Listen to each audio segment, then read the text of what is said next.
Selet Mamata, eu sou a terapeuta, mestre oraculista, dirigente espiritual, Duda Matriz, dona do espaço Sirius B, núcleo universalista espiritual, e zeladora de santo no templo espiritualista Maria Navalha do Cais, tá?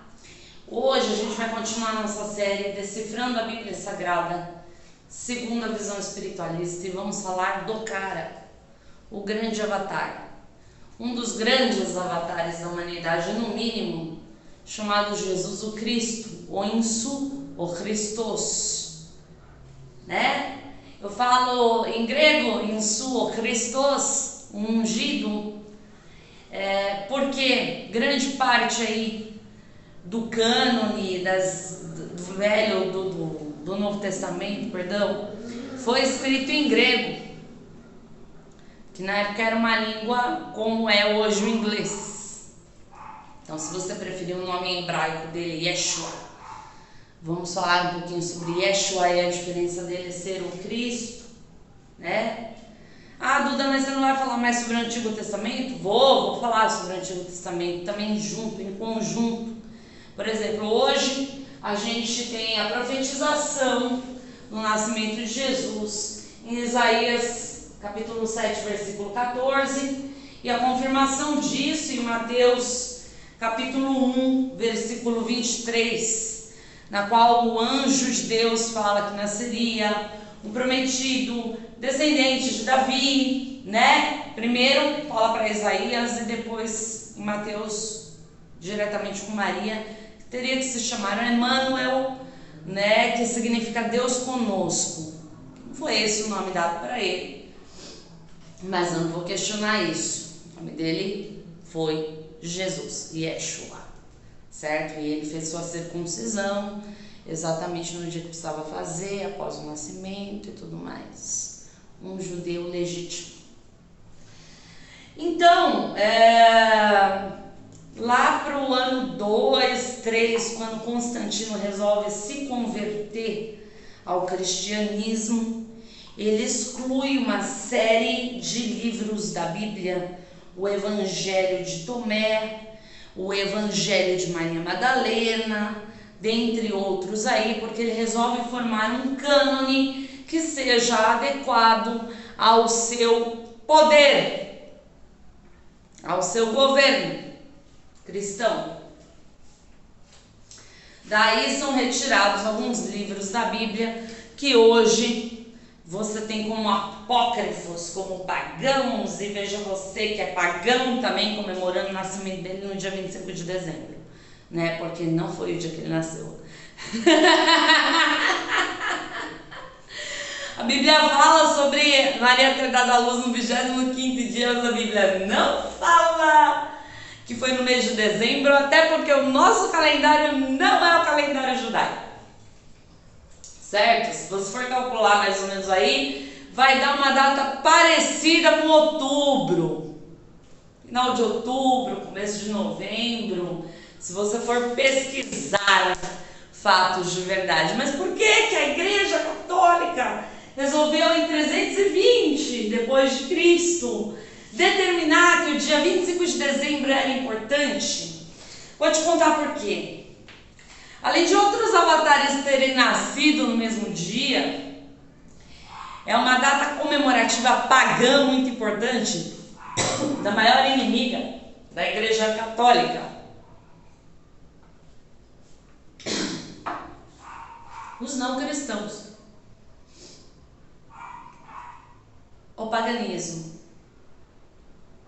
a religião que crê no nascimento da deusa, do Deus, no politeísmo. As religiões não cristãs, antigas, práticas antigas de camponeses antigos, hoje conhecidas como bruxaria, como magia, enfim, celebravam os solstícios das 4 estações do ano. E um deles era muito importante, que era o solstício de Iuli, que era em 25 de dezembro. Representava a noite mais longa do ano, representava a noite mais fria do ano, representava a noite em que a deusa daria à luz em dores de parto ao Deus Sol. E novamente eles teriam uma mudança de estação, regenerando a esperança na terra, para que os seus plantios pudessem crescer, dar frutos e eles tivessem a próxima colheita. Então o solstício de Yule era comemorado fortemente pelas religiões pagãs, assim como também o nascimento de outros avatares datados na mesma época. Era uma grande competição contra o cristianismo. Aí datou-se 25 de dezembro, o aniversário de Cristo. Ah, Duda, mas você não gosta do 25 de dezembro? Não é isso. Eu gosto. Só a energia que emana. Bicho, não me interessa se ele nasceu em outubro, em novembro, em dezembro. Tem gente que fala que ele nasceu em março. Eu acho isso um disparate. De acordo com o calendário hebraico, ele teria nascido o que para nós é em outubro, final de outubro, começo de novembro, tá? Mas só a energia que o Natal emana, né? Embora a remontagem da festa do Natal seja exatamente a mesma remontagem da celebração do Yule, enfeitar a árvore com bolas, com, né, dar presentes, esse tipo de coisa, só a energia que o Natal emana é justamente a energia kármica que os hebreus teriam que ultrapassar. A harmonia em família, que eu tenho dito para vocês nos outros vídeos, o amor, a paz, a gratidão, o encerramento de um ano inteiro para o começo de uma nova promessa, a fé, aquilo que se acredita como amor universal, certo? Então pode ser que a data esteja errada? Não, ela está errada. É a data errada. Mas, nesta data, a gente manda uma energia muito bonita. Vou fechar aqui a janela que está com muito barulho. A gente manda uma energia muito bonita. Então tudo é válido, certo? Colocamos aí o nascimento de Jesus. Que foi profetizado por Isaías, lá, Isaías 7,14. Você vai ver que o anjo do Senhor disse que viria um descendente, um espelho seu na terra, o seu filho viria para a terra, né? E ele teria que se chamar Emanuel. Não vou nem entrar em mérito de nome, porque pode ser que a tradução tenha colocado Emanuel, mas Emanuel significa Deus está conosco. Então faz sentido, né? O anjo falasse, vai nascer um menino que Deus estará conosco quando ele nascer. E aí colocaram lá na Bíblia Emanuel. O mesmo nome está em Mateus, no Novo Testamento, capítulo 1, versículo 23, quando o arcanjo Gabriel fala para Maria, você vai dar a luz ao Filho de Deus, você tem que estar virgem, pura e casta, e ele vai chamar Emanuel, né? Mas, como Deus conosco, é muito fácil se interpretar errado e trocar, mas ele não tinha que se chamar Emanuel, não. A tradução grega é uma tradução extremamente difícil, né? E veja bem, esses cânones, eles foram reescritos e retraduzidos e retraduzidos. E eu falei para você que Constantino retirou o Evangelho de Tomé, de Maria Madalena, o Evangelho de Filipe. Mas está escrito na Bíblia. Não, carta e evangelho são duas coisas diferentes. Bota aí a coisa na sua cabecinha. Então, o cânone, que seriam os livros proféticos aí, dessa profecia do nascimento de Jesus, conta que José se casou com Maria, né? Não se sabe se ele nasceu em Belém ou se ele foi para Belém, porque há uma contradição nisso também. Mas se sabe que não há registros na história, da ciência, da história mesmo, de que Herodes tenha tentado matar todos os recém-nascidos naquela época. Isso não se encontra. Isso está escrito na Bíblia. Mas como todo mundo que tinha que remontar a sua origem e tudo mais, o prometido viria de Davi, ele teria que nascer de Belém. Então se sabe que Jesus esteve lá, naquela manjedoura, que recebeu 3 reis magos, que foram guiados realmente por uma estrela, que ele era um avatar, que ele era uma criança especial, né? E profeticamente o cristianismo remontou mesmo, como ele tendo vindo de Davi, porque ele nasceu em Belém, né? Olha que coisa de louco. Enfim, Jesus cresce, filho de um carpinteiro, aprende aí a sua profissão, né? Como um homem comum. Aos 12 anos, quando ele é levado ao templo, em uma viagem com sua família, ele também é esquecido lá. E aí percebem que Jesus não estava junto e voltam atrás dele. Jesus tinha sumido, né? Desaperceberam, Jesus sumiu. E ele estava dentre sábios discutindo, já com aquela inteligência feroz, né? Feroz porque eu digo para você que a cultura judaica já é uma cultura de muita sabedoria. Já é uma cultura de muita sabedoria. Lembra que eu falei para você de Davi, de Salomão, do que os caras sabiam, né? Dos templos, enfim. Então ele estava discutindo com aquela inteligência feroz sobre o reino, sobre as leis e tudo mais.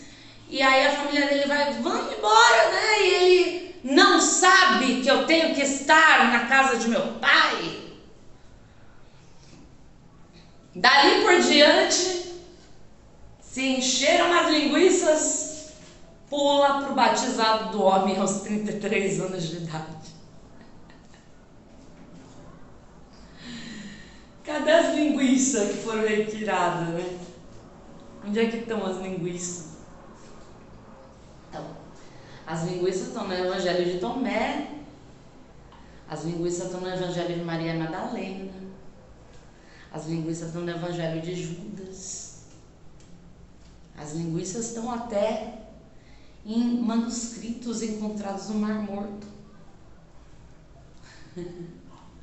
Alguns encontrados no Tibete, tá? Por que no Tibete? Vamos lá. Jesus sabia a arte da alquimia, era um curador, praticava aquilo que você chama de milagre, já tinha domínio da arte hebraica. Ele precisava desvendar o Oriente. Então, nessas escrituras em específico, se quiser eu te recomendo um livro escrito pelo Louis Drake, chama Issa. Issa foi um profeta que foi para a Índia, conviver em mosteiros, aprender o domínio da alquimia, das simbologias, das curas, o domínio de si mesmo. Fortemente a igreja ataca essa probabilidade, mas existem manuscritos que provam: Jesus esteve na Índia. Jesus esteve na Índia, tá? Ele foi discípulo de um cara que era de uma família governante lá. O nome dele, eu vou ter que ler, é Maitreya. É Maitreya. Não ia lembrar de cabeça esse nome. Mas o codinome eu lembro. O vulgo eu lembro. Sabe quem foi Maitreya? Mais tarde conhecido como Buda.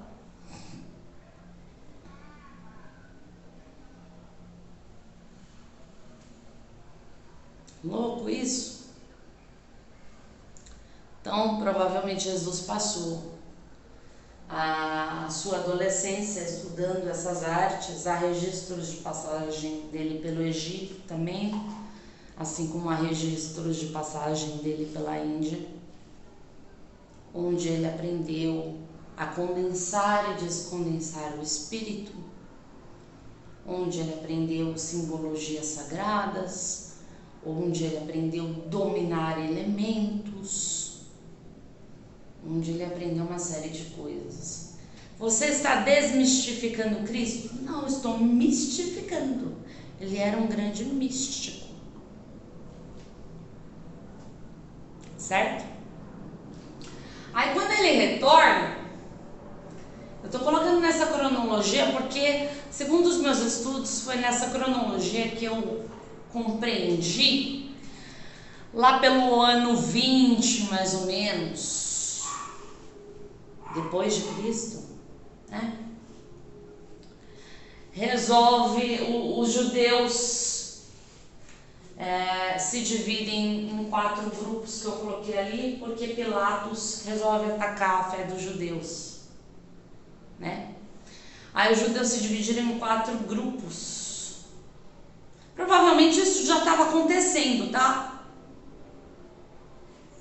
Mas Jesus, o essênio, ele toma partida em algum momento da vida. Mas lá no ano 20, Pilatos se volta contra o judaísmo e os judeus se dividem nos saduceus, que eram os mais tranquilos, nos fariseus, que tinham um certo domínio religioso, discutiam, nos essênios, que era aquele grupo que a gente diria hoje assim, como é que eu vou te denominar? A esquerda da parada. E nos zelotes, que eram os caras que queriam lutar contra o governo, lutar contra, né? Então o povo da filosofia contrária eram os essênios e o povo que queria lutar eram os zelotes, certo? Remontando a história, Jesus se juntou mais ou menos ao que seria a filosofia dos essênios, que era a mesma filosofia de João Batista. Povo nômade, povo naturalista, povo que menos é mais, o mínimo para viver e paz e amor, aquilo que você conhece como hippie hoje, né? Que pregava o amor, que pregava uma revolução nas crenças. Um povo que logicamente seria atacado. Bora pro próximo vídeo?